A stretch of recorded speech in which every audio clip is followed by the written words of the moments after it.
မင်္ဂလာပါရှင်ကျမတို့ရဲ့အိမ်မျိုးများဦး channel ကနေခင်မင်းရင်းနှီးစွာကြိုဆိုလိုက်ပါတယ်ဒီနေ့မှာတော့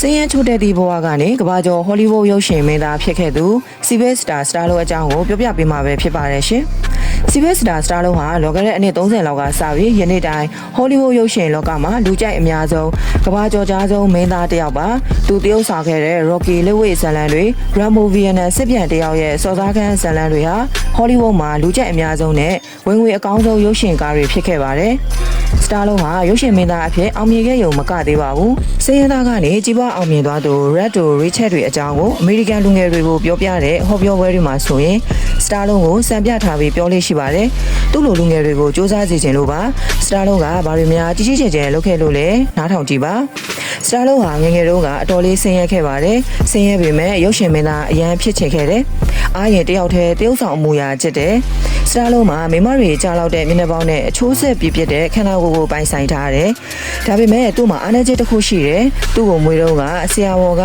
ရက်ဆွဲမွေးပေးစဉ်မှာသူ့ရဲ့ဘဲဖက်ပါကအကြောတစ်ခုကိုနည်းနည်းထိသွားတယ်။သူကြီးလာတော့ဘဲဖက်ပါတစ်ချမ်းနည်းနည်းရွက်သွားသလိုစကားကိုလည်းပြပြတတ်တွတ်တွတ်လက်လက်မပြောနိုင်တော့ဘူး။သူပြောတဲ့စကားလုံးဟာဘလုံးပထွေးမပီမသားဖြစ်နေတယ်။သူအထက်တန်းအကြောင်းတက်နေတော့အတန်းတစ်ပိုင်းတစ်စားနဲ့အကြောင်းကထွက်လိုက်တယ်။ရုပ်ရှင်မင်းသားလုပ်ချင်လို့အကြောင်းဆင်းမတက်တော့တာပါအသက်25နှစ်အရွယ်မှာနယူးယောက်မြို့ကိုသွားပြီးဟောလိဝုဒ်ကရုပ်ရှင်ကုမ္ပဏီတွေမှာမင်းသားလုပ်ဖို့ရှောက်တယ်ဘယ်ကုမ္ပဏီကမှမရွေးကြပါဘူးသူ့ရဲ့မျက်နှာပေါက်ခန္ဓာကိုယ်အချိုးစားနဲ့တရုပ်ဆောင်ပညာကိုသဘောကျပေမဲ့စကားကိုပြပြတတ်မပြောနိုင်တာကြောင့်ညင်းပယ်ကြတာပါဒါပေမဲ့စတာလုံးကတော့လုံးဝစိတ်ဓာတ်မကျပါဘူးတနေ့မင်းသားဖြစ်ဖို့ပဲယူနေလို့ဘာလို့အကင်မှမလုပ်ဘူးအလုံးမရှိတော့စားစရာလည်းမရှိဘူးပေါ့ငန်လို့တနေ့မှာသူမိမရဲ့လက်ဝဲလက်စားတွေကိုခိုးပြီးရောင်းလိုက်တယ်ရတဲ့ပတ်စံနဲ့စားစရာဝယ်စားရတယ်ဒါကိုသူမိမတိသွားလို့စတာလုံးဟာအိမ်ပေါ်ကမောင်းချခံရတယ်အဲ့စရာနေရာမရှိလို့ဘတ်စကားတွေရပ်နာတဲ့စကန်ဘတ်တာမီနယ်ကခုံတန်းလေးမှာ3ရက်လောက်သွားအိတ်ခဲ့ရတယ်တရက်မှာသူဟာစားစရာမရှိလို့သူမွေးထားတဲ့သူနဲ့အမြဲသွားနေကြခွေးလေးကိုအရက်ဆိုင်တစ်ခုနာမှာရောင်းဖို့ဆက်တယ်လူတစ်ယောက်က$25ပေးမယ်ဆိုလို့ရောင်းလိုက်တယ်ခွေးရောင်းပြီးအပြန်လမ်းမှာသူဟာချုံပွဲချငိုတော့တယ်စားစရာမရှိလို့သာရောင်းလိုက်ရတယ်သူခွေးကိုသူအင်မတန်ချစ်ရှာတာကိုတညနေခင်းစားသောက်ဆိုင်တစ်ခုမှာပြနေတဲ့ TV ကနေလက်ဝဲထိုးဝဲတစ်ခုကိုကြည့်မိတယ်။လက်ရှိ Heavyweight လက်ဝဲချန်ပီယံမိုဟာမက်အလီနဲ့စိန်ခေါ်သူလက်ဝဲသမားချက်ဝက်ပနာတို့ရဲ့ထိုးသက်ပွဲပါ။ဝက်ပနာရဲ့လက်ဝဲစွမ်းရဲ့အဆက်ဟာမိုဟာမက်အလီရဲ့အဆက်ကိုဘယ်လို့မှမရှင်းနိုင်ပါဘူး။ဒါကြောင့်ပွဲချီ15ချီအတွင်းဝက်ပနာဟာအလီရဲ့လက်သီးချက်တွေထိပြီးအချိန်ချင်းကျမ်းမော်လဲကျသွားတယ်။ဒါပေမဲ့ဝက်ပနာဟာအလဲထိုးခံရပြီးတိုင်းပြန်ထလာတယ်။15ချီပြီးသွားချိန်မှာဝက်ပနာဟာအမတ်နဲ့ရှုံသွားခဲ့တယ်။စတာလုံးဟာသူအိမ်ပြန်ရောက်တော့ဝက်ပနာရဲ့အနိုင်မခံအရှုံးမပေးစိတ်ဓာတ်လဲကျနေရကပြန်ထလာတဲ့သူ့ရဲ့ဇွဲတက်တီကိုသဘောကျလို့လက်ဝဲပွဲဇန်ညောတစ်ပုတ်ကိုဘာမှမစားပဲနိုင်20ကြာအောင်မနာတန်းရေးလိုက်တယ်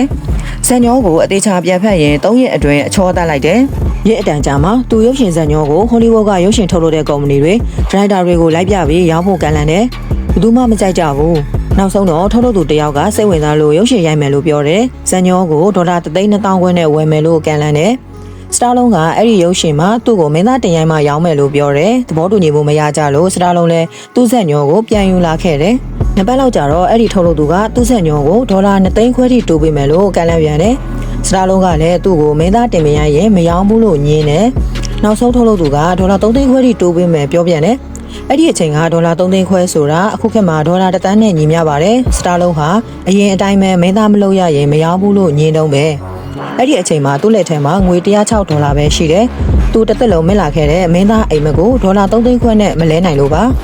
နောက်ဆုံးတော့ထုတ်လုပ်သူဟာစတာလုံးကိုမင်းသားအဖြစ်တင်ရိုက်ဖို့သဘောတူလိုက်တယ်ဒါပေမဲ့သူ့ဆက်ညောကို$3,000ခွဲပဲပေးမယ်တရုပ်ဆောင်ကတပြားမှမပေးဘူးလို့ပြောတယ်စကားကိုပြပြတတ်မပြောတတ်တဲ့လူကိုမင်းသားနေရာကရိုက်ရင်ရှုံးမှတေးကြတဲ့လောက်ရှိတာမို့ဈေးကိုမတန်တဆနှိမ်ပေးလိုက်တာပါစတာလုံးကတော့သူ့ကိုမင်းသားဖြစ်တင်ရိုက်မယ်ဆိုတော့လက်ခံလိုက်တယ်သဘောတူစာချုပ်မှာလက်မှတ်ထိုးပြီးတာနဲ့$3,000ခွဲကိုယူပြီးစတာလုံးပထမဆုံးဘာလုပ်တယ်လဲသူခွေးရောက်လိုက်တဲ့အရက်ဆိုင်သားကိုသွားတယ်သူခွေးကိုပြန်ဝင်မလို့ပါခွေးဝယ်သွားတဲ့လူကိုမတွေ့ဘူး3ရက်ဆက်ဆောက်တယ်ခွေးဝယ်သွားသူရောက်လာတယ်စတာလုံးကသူ့ခွေးကိုပြန်ရောင်းပါ$50ပေးမယ်လို့ပြောတယ်ဟိုလူကမရောင်းဘူးတဲ့စတာလုံးက$100တိုးပေးတယ်မရောင်းနိုင်ဘူးတဲ့$1,000ထိတိုးပေးလဲဟိုလူကမရောင်းဘူးညင်းတော့ပဲနောက်ဆုံးစတာလုံးဟာသူ့ခွေးကို$1,000ခွဲပေးပြီးပြန်ဝင်ခဲ့ရတယ်1986ခုနှစ်မှာသူ့ဆက်ညောကို$1 တန်းအကုန်ခံပြီး28ရက်နဲ့အပြည့်ရိုက်တယ်ဇကားနာမည်က Rocky ပါဇလန်ကတားတက်ယုံမှာအလုံးလုံးနေတဲ့လူတစ်ယောက်ကနေ ကမ္ဘာလေးဝေးချန်ပီယံဖြစ်လာဖို့ကိုရိုက်ထားတာပါ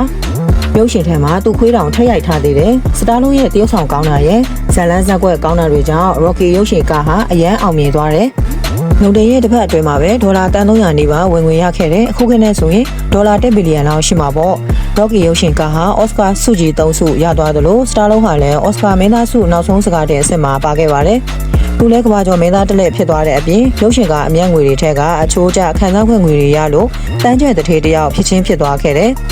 စတာလုံးဟာနောက်ပိုင်းမှာရုပ်ရှင်ထုတ်လုပ်သူဒရိုက်တာမင်းသားနေရာတွေအားလုံးမှာလည်းအောင်မြင်မှုတွေရခဲ့ပါတယ်။ Rocky ကအောင်မြင်သွားလို့နောက်ထပ် Rocky ဇာတ်လမ်းတွေစတာလုံးနဲ့ပဲဆက်ရိုက်တယ်။ Rocky V အထိရောက်တယ်အားလုံးအောင်မြင်ခဲ့တယ်။နောက်နှစ်အနေငယ်အကြာမှာ Rambo First Blood ဗီယက်နမ်စစ်ပြန်တယောက်ရဲ့စော်ကားခန်းရုပ်ရှင်ကိုစတာလုံးပောင်ဝင်တရုပ်ဆောင်ရိုက်ဖို့ပြသခဲ့တာနဲ့အရန်အောင်မြင်သွားလို့ Rambo IB အထိရရပြန်တယ်။80နီးပါးရှိပြီဖြစ်တဲ့စတာလုံးဟာ Hollywood ရုပ်ရှင်ကားတွေမှာတရုပ်ဆောင်ခဲ့ပါပဲ။တကယ်လို့ဒါစတာလုံးဟာသူ့ဆန်ညောကိုမင်းသားမလုပ်တော့ပဲဒေါ်လာ3သိန်းခွဲကိုသာလက်ခံလိုက်ရင်သူတစ်သက်လုံးဖြစ်ချင်နေခဲ့တဲ့သူ့အိမ်မက်ထဲကရုပ်ရှင်မင်းသားဖြစ်လာပါမလားတွေးစရာပါ